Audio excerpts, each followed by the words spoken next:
For example 4, another kind of inverse variation. Focus on the phrase varies inversely. The first mentioned variable is a. The second mentioned variable is b plus 1.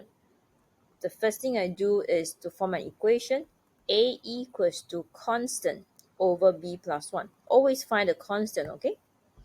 The difference in the value. Now the phrasing is a bit different from the earlier questions. The difference in the value. Now let's do what we should do first. When b is 2 and b is 3, so we see two different things. One is b2, one is b3. So when you have b, you put it back in, you can get a in terms of k. So we do what we should do first. The difference in the value of a is half. That's how you read. The difference in the value of a is half, and it's between b2 and b3. So number 1, we will substitute b equals to 2 first, okay? Substitute b equals to 2. When b equals to 2, this b becomes 2, right? So 2 plus 1 is 3, correct? This is the first a, and I'm going to do again for b equals to 3.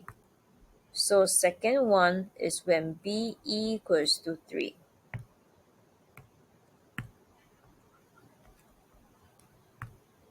And I'm going to substitute b equals to 3 into the equation, whereby you will see a equals k over 4. Okay, you will see a equals to k over 4. To differentiate between the first a and the second a, I shall put a subscript called a1 and a2. So a1 represents the first a, a2 is the second a. Let's read again. The difference in the value of a. The difference in a is half. The difference in a is half. Now, we will have to use the bigger a minus the smaller a equals to half. That is called the difference in a.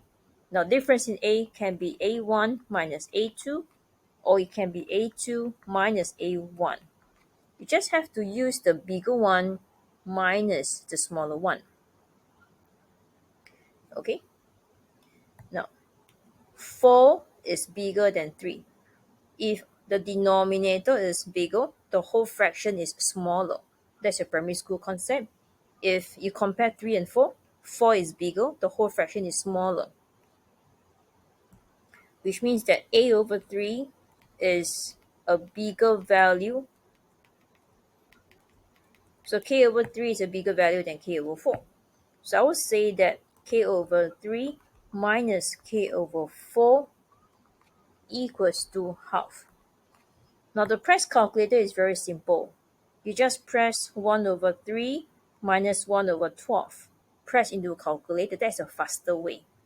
Or if you do your primary school way, you basically just make into the same denominator. But I'm going to say that this method is very slow.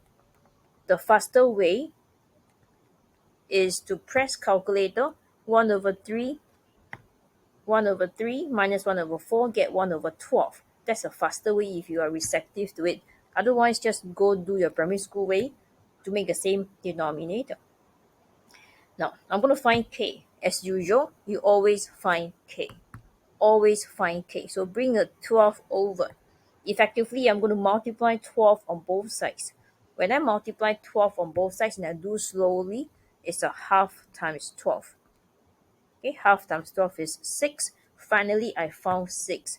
The objective is to find the k. The k is 6. So now the phrasing is slightly different from the earlier question, but it's quite a standard question. To find the difference, given the difference in the value of a for two different conditions, you just sub in the two different conditions, see what you can get, which is a1 and a2, and take the difference of big minus the small equals the standard number. Then go and find k. After you found k, right, put the k back into the initial question. Okay, let's move to the right hand side. So when k equals to 6, put it back into the initial question. That is the part A. That is the part A. So K6, put it back inside here. It will generate the equation. That's part A. Part B. Part B. Find the value of B when A is 10. A is 10. So this A becomes 10. Okay, cross multiply, you will get 10B. 10B plus 10 equals to 6. 10B equals 6 minus 10. So B is negative 4 over 10. Simplest form, the B is negative 2/5.